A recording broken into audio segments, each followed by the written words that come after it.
Hello everyone, my name is Dr. Sonia Szamocki, I'm the CEO of 32Co, and I'm here with Professor Ama Johal and Raj Rattan, and we're going to discuss some guidance that we think is important for any dentist who is looking at patients coming to them after the collapse of Smile Direct Club. We're here to try and provide some advice and support to keep both patients and dentists safe at this time. I'll start by letting Ama and Raj introduce themselves. So, Ama, take it away. Hi everyone. Yeah, I'm a professor of orthodontics, so hopefully I can give you some insight and tips into how you might manage this challenging group of patients that are going to likely to confront you. And Raj. Thank you, Sonia. Thank you. Well, first of all, can I just quickly say, Emma, you and I have had discussions in the past about various clinical perspectives on different things. So, but this is the first time we've actually worked together. So it's a great pleasure and privilege to be with you on this call. So thank you for that. So I'm Raj Rattan, Dental Director at Dental Protection, also a GDP. That's very important to me. Still do some occasional clinical sessions in practice. And yeah, as Emma said, we're here today to talk about the ramifications of the scenario which Sonia will now outline for you. Great. So yes, for those not necessarily close to the story, I'll just describe what's happened with Smile Direct Club. So Smile Direct Club, as you might know, was the original at-home clear aligner company. It has ceased operations. It stopped operating, which means that everything has stopped overnight. So they've been in business for about 10 years. They grew from nothing to a company that was valued at $9 billion. And they really did disrupt the orthodontic industry. And they did that by essentially removing the in-person clinician from the equation. And that allowed them to offer orthodontic treatment at very low cost. They claim to have treated in excess of 2 million patients through this route. And their rapid growth, impressive in many ways. It's really come at a cost. So the collapse has left potentially hundreds of thousands of patients undergoing treatment really quite high and dry. The company issued a statement letting patients know that starting immediately, no further support would be available, no more aligners would be shipped, and that if they wanted to continue treatment, they should contact their regular dentist and get advice. So I think that the realization here is that whether you like it or not, if you're practicing clinically, healthcare is big business. And it's difficult to see, because it rarely happens, a major healthcare system collapsing overnight and leaving so many patients completely in the lurch. Unfortunately, I think with kind of more direct consumer and remote healthcare options and services, this is going to become more common. This is not the last time that this will happen. So the sad thing is that the fallback in these situations is always our primary care clinicians. So we need to be there to support them. And with the fallout also resulting in almost every news outlet advising these patients to go straight to their regular dentist for help, we want to make sure that someone is there to protect the dentist and also make sure that they have the guidance and support that they need. So we're going to go through a couple of questions that we think every clinician should know the answer to, because it's likely that certainly in the next couple of weeks or months, you will come across one of these patients who is asking you for guidance.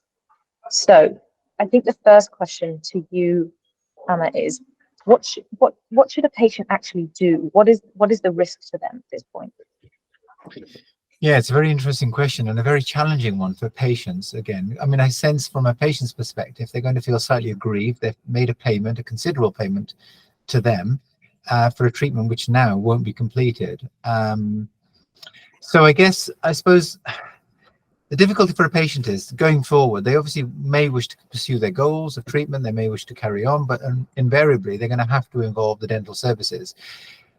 Where the dental profession is in a slightly difficult situation is that these patients have probably not undergone any form of formal orthodontic assessment or evaluation, let alone dental evaluation. And I don't think we can underemphasize the importance of the dental assessment. So I think these patients may well feel that they can come, and certainly as Sonia, you said, they're being pushed certainly in the media towards going to their dentist. As a dentist meeting these patients or being confronted with the scenario, you've certainly got to you know, we may have a duty of care in terms of our aspiration is always to try and do well by the patient, but invariably there is cost implications, and I don't think you should be afraid to have a fee there to see them, because your time is most certainly going to be required. So yes, patients can be guided towards a dentist invariably, but I think as a dentist, we've got to look back and think, well, actually, let's start with the basics. Irrespective of where these patients have come from or what treatment they've undergone, what we need to fundamentally assure ourselves, much like we do in every other day and every other walk of life with orthodontic treatment, is ensure that the dental health is stable, more importantly, their periodontal health. My fear here is that, unfortunately, this unplanned treatment often goes without a formal assessment, and it may made the patient at risk. And we can talk about those risks if you want me to just elaborate. Yeah, let's be specific about the sorts of risks they're looking at. Okay, so I think firstly we need to exclude dental disease, because a proportion of these patients probably have never visited a dentist. The second thing is to ascertain from them whether they do have a regular dentist, and if they do have a regular dentist, that should be probably their principal point of call or contact. The risks then come from twofold, really. One is the actual treatment itself. Often this treatment's done in the absence of any attachments and perhaps in the absence of any IPR, which often means that, yes, they're seeing a result, i.e. they're seeing their teeth straighten, but the consequence of that straightening could be that invariably it's causing gingival recession because the teeth are being pushed out of bone. It's a treatment that obviously as a dentist, as an orthodontist, we wouldn't wish to execute on any patient. The other thing that goes relatively unchecked in these patients is that the assumption is that all of the teeth were covered when they did their self-impressions. And the likelihood is that they probably haven't covered the terminal molar, which then is free to erupt. And then it leads the patients to gain an anterior open bite, which sadly, despite the advice they've been given in the past, this will not self-correct. So I think we can talk a bit more. I can obviously, yeah, I can take on some more questions in a minute, but I think those are quite specific things that people can check for, and just be aware, obviously, that because it's at home, they've not had the benefit of any of the adjuncts that you would have with a line of treatment like IPR. So they're really reliant on one method of space creation, which is pushing the teeth out. And yeah, it might be worth thinking about what the impact is on relapse as well. Maybe you can talk to that. Yeah, I mean, so the other aspect of care that comes to mind, and I've had the same scenario approached, is that patients say, well, one, should I carry on with my retainer aligners? The answer most certainly is no, because we need to ensure that we know where we are with these patients.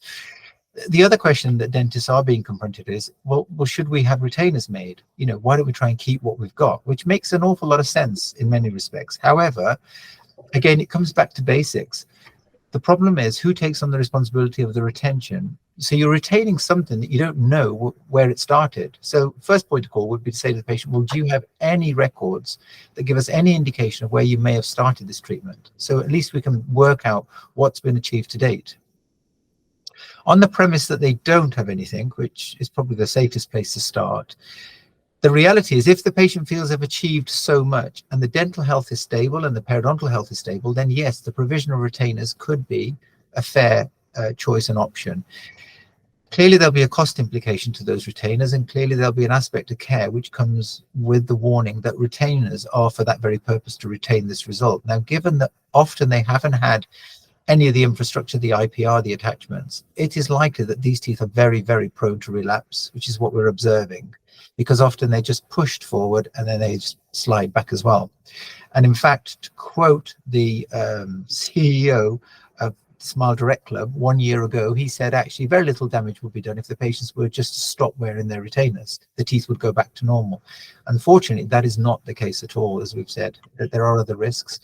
So I don't think a dentist should move forward with any proactive treatment, and proactive is retention as well, unless they're absolutely secure in the belief that the rest of the dentition is healthy, because they're taking on a reliability and a responsibility which, you know, they didn't sign up to in the first instance. Absolutely. Raj, do you have any insights into, you know, what is the most sensible course of action then if the patient comes to see you, you know, bearing in mind all the risks that Ama has outlined? What should they actually do? Well, firstly, Ama's summary is, you know, very eloquent, absolutely correct. I think he's covered all the clinical areas. To add to that, there's a couple of things I'll also mention. So, you know, on the basis of what Ama was saying, we're talking about adopting a holistic approach to the patient's oral health. And part of that holistic approach is the orthodontic assessment. So that's kind of how it shapes up. The other thing I'll just mention actually is, maybe this happens even before the consultation and the initial assessment. The patients that are attending have in one way or another been very disadvantaged. So they will come to the surgery of their GDP or anybody else for that matter, and they will be, their mental kind of approach to what's happened will be on a sort of continuum. It'll be on a scale where at one end it'll be disappointment, and at the other end it'll be anger. And I think psychologically we have to also remember that the patients that are angry are likely to project their anger onto the clinician that they're now seeing. So I think the first thing to do before you actually look inside the mouth is to try and even up the relationship between clinician and patient and say, okay, I understand that you've gone through this now. I appreciate you're out of pocket. You're seeing a dentist you haven't seen before, and you are keen to discover what options are available to you. So I think getting the patient into a state of psychological well-being and comfort zone is very important, and then take it from there, then go on to the clinical assessment. And I think after you've done that assessment, comes the challenge of diagnosis. Often we comment that when we look at clinical records in relation to medical legal cases, often the diagnosis is omitted from the records. So I think in this particular scenario, given the particular conditions and circumstances here, absolutely important to record an accurate clinical diagnosis. And if you feel that you don't have the competence or the experience to make that diagnosis, and I'd be very interested to hear Ama's views on this. This is not something where you should speculate on what the diagnosis is. It needs to be fairly firm. It needs to be fairly precise, and that should be the starting point. And then from that point onwards, treat that patient as though you were treating any other new patient. Am I being overly cautious, Ama, or is that a reasonable view? No, Raj, I think the most salient point as well that you're making, and I think it's one that sometimes gets overlooked, is the humanistic side of this. Yeah, I'm absolutely right that dentists need to ensure that they are telling those patients, we're trying to do the best service we can for you. The patient is clearly at that disadvantaged state, but I think that's a very good point to make, because all too often the patient, understandably inverted commas, can direct that anger towards the dentist, and the dentist thinks, well, I'm trying to help you here. I think, and then from then on, again, as you said, really it's clarity of what goes on.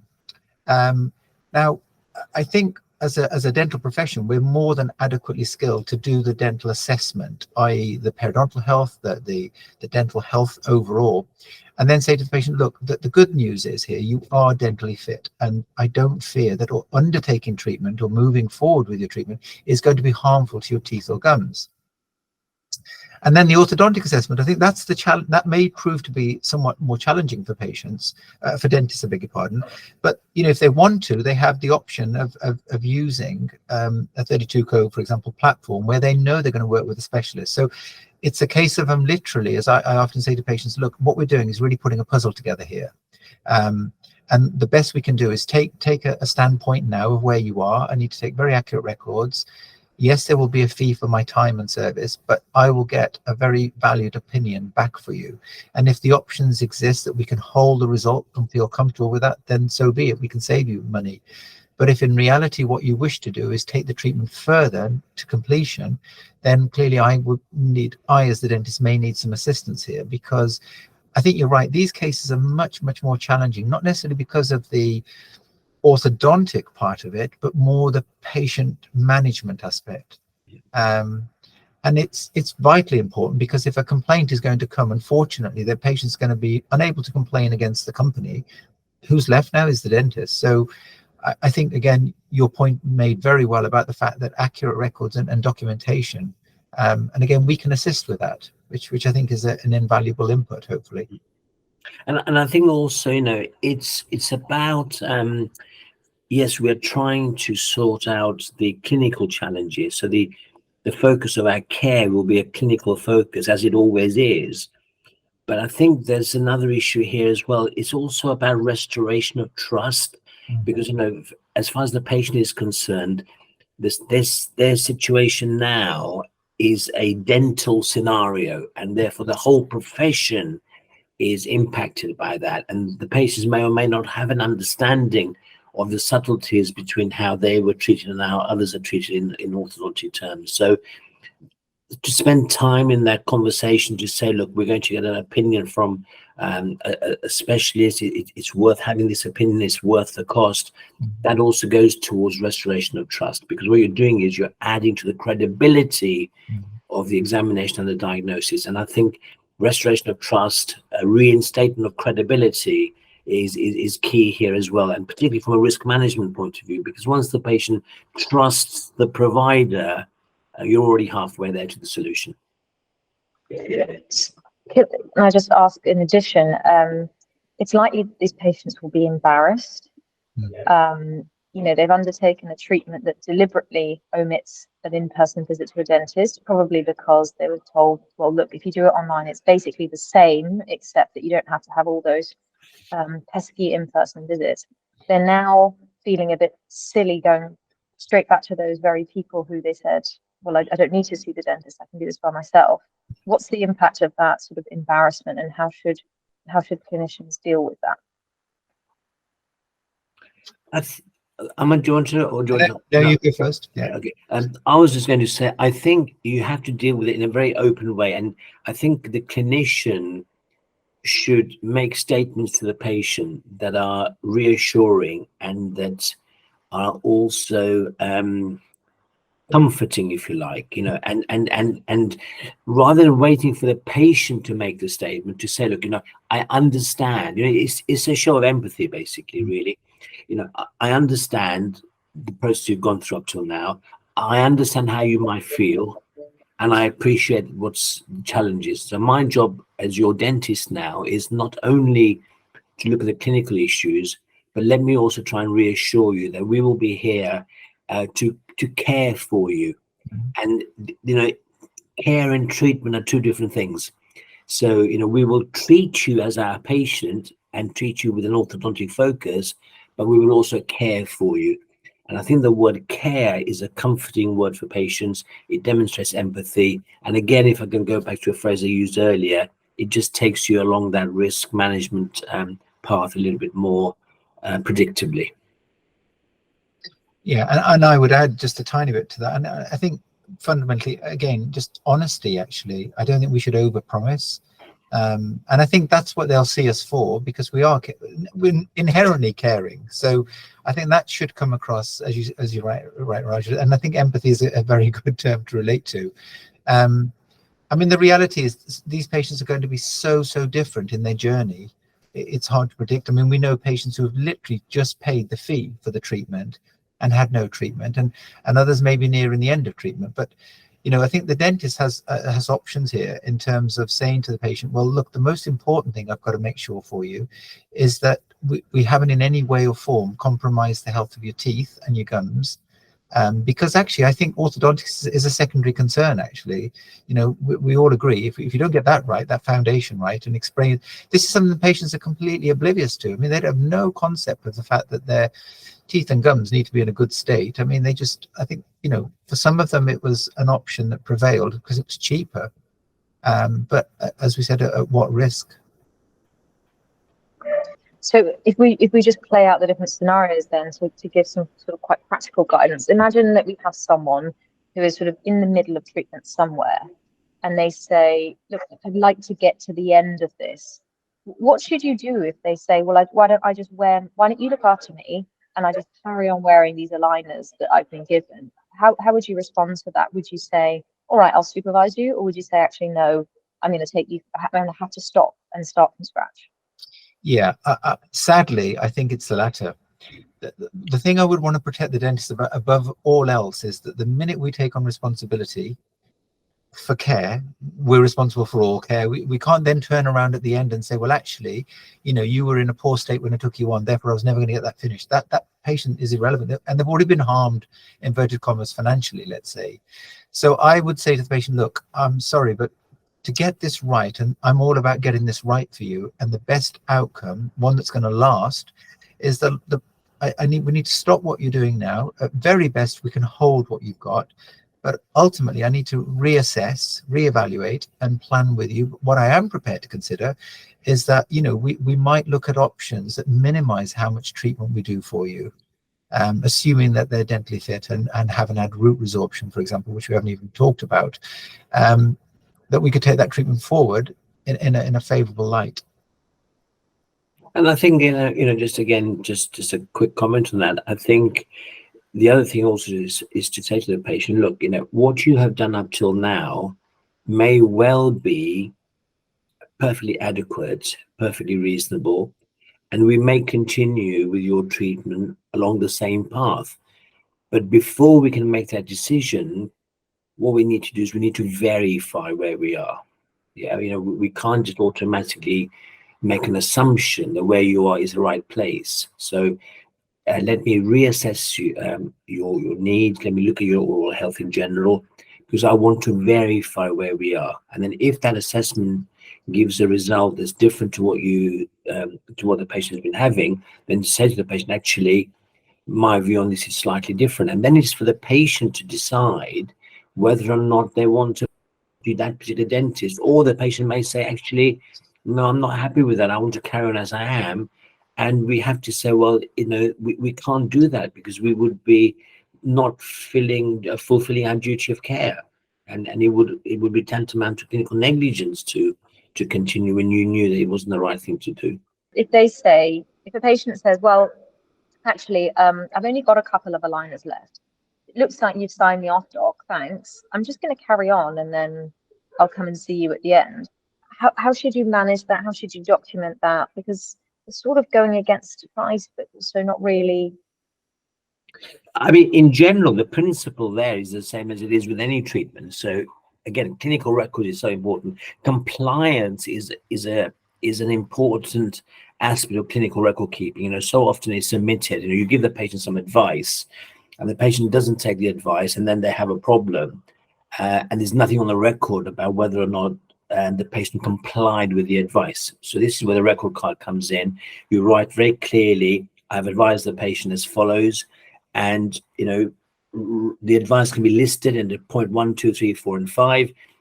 You ask the patient to perhaps say to the patient, why didn't you go away and think about this? And I'll see you again in a week or whenever, and then we'll have another discussion. And the patient comes back and says, actually, I'm not prepared to do 1, 2, 3, 4, and 5. I just want to carry on as I am. And then you make a note to say the patient is not complying with the advice given, and therefore I think the word is, it would be inappropriate for me to continue with your care. I think the word is inappropriate for purposes of record keeping, and make it very clear to the patient that you've discharged your duty in telling them what you believe, and they're free to make their own decision after that. I think that's the way to deal with it.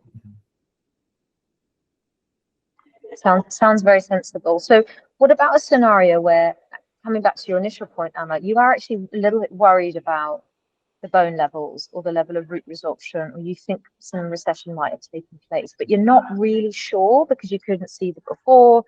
What should you do in that case? I mean, obviously you're going to advise them to not continue, but what should you do then? Yeah, I think that's a critically important one, and sadly that's probably a very likely outcome actually for a lot of these patients. I think, as Raj reiterated, we do the basic things again. We establish where we are in terms of their dental health, make an accurate record of where they are in terms of bone levels. Unfortunately for some of these patients, it's going to involve radiographic examination to take things forward, because otherwise you have no idea. And if there is recession there, then clearly we document it again. And then I would literally say to the patient, look, as far as I can tell, because obviously I haven't got your before records, this is where we are now. So whether you sustain gum recession, whether you sustain bone loss as a part of orthodontic treatment, I don't know. But this is where we're starting. This is the starting point. Now, and from that point forward, the thing, again, just to reiterate to the patient, is that, look, as a dentist, I would say to a patient, I'm happy to assess you from this point forward, on the basis that I'll get some professional and specialist input as well as to whether we think it's safe to progress the so-called final objectives. If indeed it is, then we're happy to re-talk about an aligner set fee, which clearly won't be the set you're using at the moment. We'll take you forward. If on the other hand, we deem it that, it's just not going to be worthwhile, we're going to compromise the longevity of your teeth by moving them, then we should hold fire, definitely. And back to Raj's point that, the advice we would give them in their best interest is not to pursue further orthodontic movement. And so if you're talking also there about perhaps a referral to a periodontist, if you are worried about, about gums and recession, and not being shy about suggesting using the whole kind of suite of clinical specialists to help this patient. I think, I'm sure Raj will have a point on this as well. I think this is really, really relevant. As a dentist, you can't be knowledgeable in all disciplines, and if you feel remotely challenged in any of these, then I think we refer to it as a low threshold for referral, and you should have that. You shouldn't feel at all embarrassed to say to a patient, well, look, I'm really sorry, I can't make the judgment call as to whether it's safe or not to progress with treatment, but I would recommend you see a specialist, given where we've started and given that we don't have a baseline measure. As Emma says, the situation is we're already under some strain here, aren't we, with the patient because of what's happened. So I think as a general principle, that phrase that you used, Emma, the low threshold of referral, that's a beautiful phrase. And the more strained the situation, the lower the threshold, I would say, because it's a protective mechanism, both for the clinician and for the patient. Yeah, one of the things I would say to all my dental colleagues is, personally, I wouldn't see this as an opportunist moment for any of us.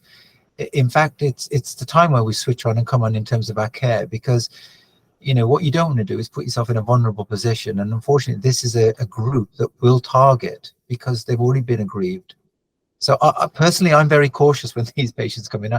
I'll go, in fact, the nth degree to ensure that I've documented everything really well, and that I'm really super clear with them, and they are clear as to where we're going with this, because as Raj said, that they're not going to be shy of making complaints. So really not necessarily advertising to patients all around that if you've been affected, please come and see me, despite the fact that obviously your intention is to support and help them. It's not an easy situation to manage, and it may not lead to kind of the best outcomes for either you or for the patient if we're sort of really encouraging, like you say, making an opportunist moment. I think we've seen plenty of similar types of companies off the back of the collapse advertising to patients, oh, well, if you've been affected by this company, well, we can look after you. And I think patients are quite vulnerable in this moment. So, very much back to your point, Raj, about prioritizing care and being honest with them, and sort of stopping the cycle really of them being promised things that then unfortunately we can't deliver. And the advertising question is an interesting one, because I think the other thing also to bear in mind is actually, with all advertising and all marketing, what it does is it sets an expectation. So you have to always remember that patient satisfaction only results from exceeding the expectation, at the very least meeting it. So when you get what's called disconfirmation between what the patient is expecting and what's being delivered, that's the precursor to the complaint. So yes, advertising and marketing, generally speaking, people use it, they use it well, they use it judiciously, professionally, nothing wrong with it, provided you're absolutely sure that you can meet and hopefully exceed the expectations that are being set. And sometimes that means toning down the marketing. And that's an individual decision, and one that I would encourage everybody to think about before they finally decide on their marketing strategy in relation to this particular scenario. Yeah. Lots of really yeah, as I said, we can help, but I think that the first protocol is the dentist almost managing, as Raj said, the patient's expectations, because they're going to be heightened. You know, if they're going to pay again, they'll want even more from this than they ever anticipated. And because we're dental professionals, they're going to expect, rightly, you could argue, a better outcome, because they were doing it themselves anyway. But now they've come to us being the profession. So yeah, advertise if you're an incredibly empathetic individual and you've got, you know, that level of patience and understanding to express to patients. I mean, there is clearly there's an opportunity here, but it's not quite what you might envisage. It's not your routine cared for patient. I think so many bits of advice in here. I think the one thing we might want to leave dentists with is, if you just are stuck and you don't know where to go, maybe both of you could explain where could they go for help. Who do they phone? I think if there's anything that's medical legal related, or they've had a difficult conversation with a patient, or they feel under pressure because of what the patient has said and they're not sure the medical legal consequences, then speak to your indemnity provider. I think that's the first thing to do. But also speak to colleagues in your practice who may have more experience. Maybe seek another opinion from somebody in the practice, and or go outside the practice and go to specialist providers as well. So initially, medical legal questions, yes, indemnity provider; clinical questions, access to a specialist. Yeah, again, I very much echo those sentiments. I mean, especially if you're a young dentist, definitely seek some advice in the practice. I think if the goal is to try and further the patient's treatment, then almost certainly one thing I would be very, very cautious about doing is undertaking this treatment in the absence of any specialist input. Because if you get specialist input, and you can use, you know, the Duo platform if you want, where you do have a specialist giving you input, but if in the absence of specialist advice and you choose to treat this patient with an aligner company that's out there, you're taking on a significant risk, I would say, because one, we know that often the planning that's done for these cases is not necessarily supervised by a specialist either. Now you've got a patient that's already been managed without that, and you're taking them to another level and charging them accordingly. So the very, very least they should do, if they are going to do treatment, is do it in conjunction with a specialist, because at least you'll have comeback, at least you'll have call outs, and you'll have consent issues that will be covered for you. Because assessing these cases as specialists, we can certainly identify the areas that are readily to achieve and at lower cost to the patient, or the areas that we may say, well, actually, look, fundamentally, this is going to compromise the outcome. Maybe we should just call it a day here, given the health and the periodontal health. That's the area I'd be most cautious about. So I again reiterate that I think there's an opportunity here for these dentists to treat these patients, but done so with the right level of support. Definitely not go it alone.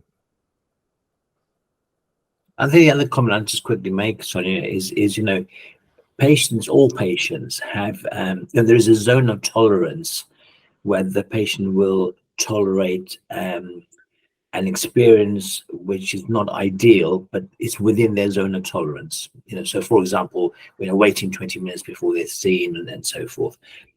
What's happened here, because of the patient's previous experience, that zone of tolerance now is very narrow.